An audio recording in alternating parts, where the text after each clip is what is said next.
Welcome to the Art of Vibrancy podcast.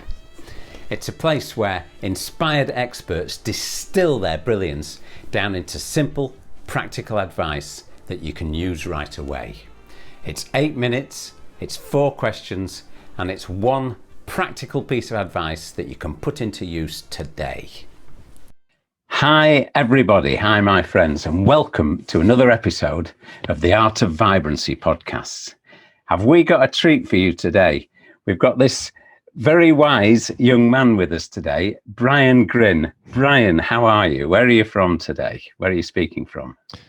I'm doing great. I'm in snowy Chicago right now. So. Is it snowing there right now? Oh yeah, we got about 6 to 8 inches last night. Wow. Wow. Oh, stay wrapped up warm indoors then, if I were you. Yeah, I'll stay inside. Yeah, it's cold here, but it's not snowing, so it's just cold and frosty. Oh, okay.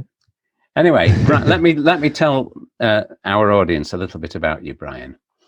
Bryan is an intermittent fasting expert. He's a wellness coach, an author, and a human movement specialist, and he's also a personal trainer. So he's a lot of talents. He's he is leading the way in the intermittent fasting community as the author of the Simple Intermittent Fasting Journal. He's also the creator of the Intermittent Fasting Certification course. So what began as a personal exploration into fasting has turned into a thriving business, helping middle-aged men make intermittent fasting simple, doable, and a complete lifestyle change. And he's now spreading the power of intermittent fasting worldwide with his intermittent fasting certification program. So, Bryan, let's get straight into this. And I'm going to, we'll do the 4 questions. So, and also it's 4 questions in 8 minutes. Okay. I've even got a little timer. So yeah, I'll click the timer and we're off to the races. So here we go. Sounds good. Okay. Bryan, in your experience, what is the biggest challenge that people face as they age with regard to staying fit, well, and positive? So they want to change, they know they want to change, but what are the roadblocks that they put in their own way? So I would say that the biggest roadblock would be, well, I'm sure a lot of people come on here and say they have excuses, right? We can sort of get in our own head with a lot of different things, but I would say that making health a priority and sort of figuring out why you want to, get healthy. I mean, there's one thing to say that you want to lose weight, but why do you want to do it? And, what's standing in your way? Like, I think as we age, we have more we have other priorities, right? Like kids or work.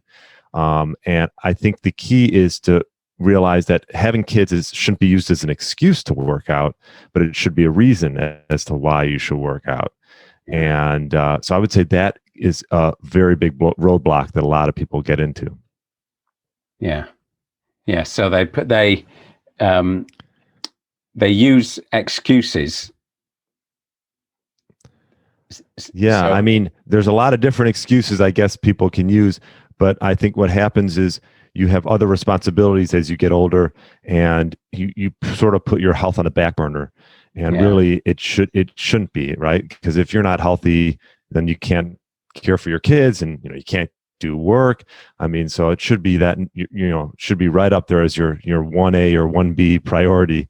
And yeah, absolutely. So people who come to you, your clients. That the usual thing, the usual reason they come to you? Yeah, I would say I think that it gets tougher and tougher as you age, obviously, to stay in the shape that you did when you were in your 20s. So yeah, and I'm sure we'll talk a little bit about, but that's why I'm such a big proponent of fasting, because it's such a strong, powerful tool. Right, great. Yeah, when you're in your 20s, you're going to live forever, aren't you? Yeah, you could get away with a lot of things, and it doesn't really matter. I certainly abused myself. So, question number 2. what are the common mistakes or misconceptions that people have about solving that problem that we've just talked about?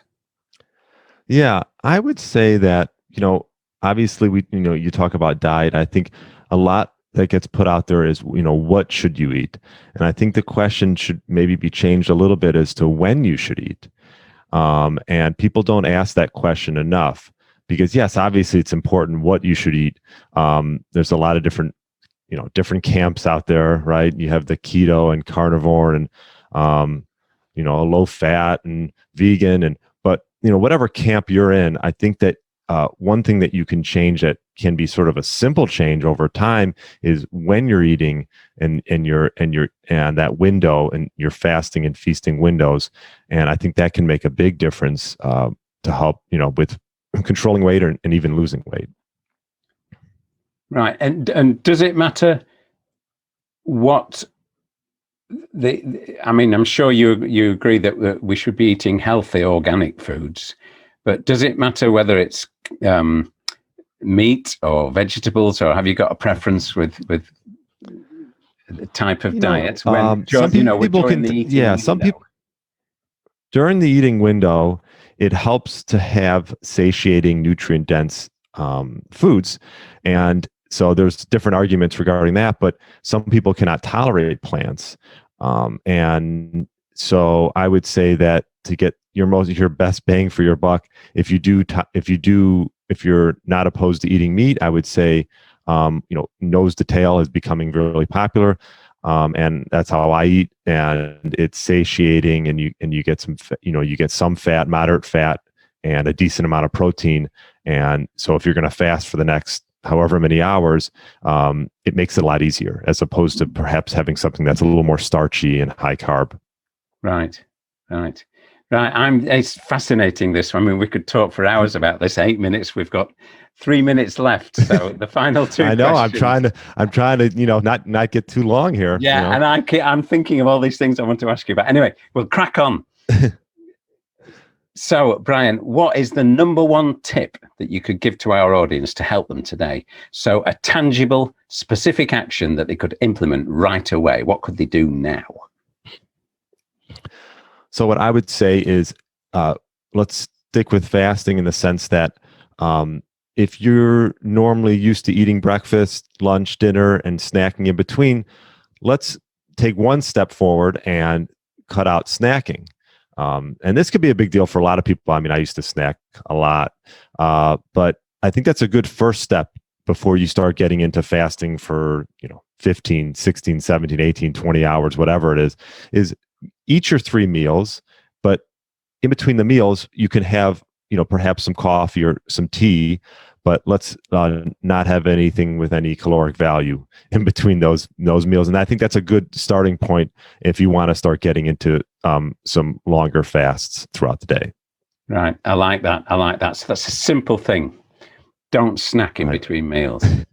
My big sin was eating chocolate and nuts late at night. So I've stopped that these days. But I hear you. And if you don't buy it, you won't eat it too, right? Yeah. So environment. Try not to buy that stuff. There's another big subject there. Okay, final question. We've got loads of time. Yeah. We've got 1 minute, 45 seconds left. So, okay. What's a free resource that you've got that you would like to share with our audience? Something they could. Yeah, I have a few different resources. One of them is I just came out with my top 10 principles to lead a healthy life. And I can perhaps send that to you, Rob, and you can put that as something that they could sort of download and read through. I just found through all the writing and the podcasting, I just wanted to sort of come up with, a good 10 principles that people can follow and take, one step at a time to lead a healthier life. That's a great idea. So can they get that from your website? Yeah. So my website is under construction. You can still go to it, but it's not on my website right now. But perhaps what I can do is I can forward that on to you, and you can put it in the show notes. Forward it to me, and I'll put it on my website under your name with a link, and I'll put a link under. Oh, perfect. Here. Yeah. Brilliant. Yeah. So what is your website? I know it's under construction, but I've just been looking at your website. You've got a lot of good information on that one. Well, if someone wants to get into fasting, they can go to 21dayfastingchallenge.com, and that will sort of lead, 21dayfastingchallenge.com. That'll lead them through a 21-day fast, and it sort of a step-by-step approach. And then, to learn more about me, you can go to bryangryn.com, and I'm up on there with some other resources as well. That's brilliant. That's really good information. And talk about timing. Talk about timing. I knew it. Well done, Bryan. That was really brilliant. Our audience are going to love this because it's something different and something interesting for them. So, great, Bryan, thanks a lot, and we'll see you soon. All right, thanks, Rob. Appreciate it. Thanks for checking out the Art of Vibrancy podcast. If you like what we're doing here, please head over to iTunes, subscribe, rate us, and leave a review, and I'll love you forever. And if you'd like to try my energy boosting, inflammation busting, brain and body food breakfast, head over to www.breakfastofbrilliance.com and download the recipe today. See you soon. Bye.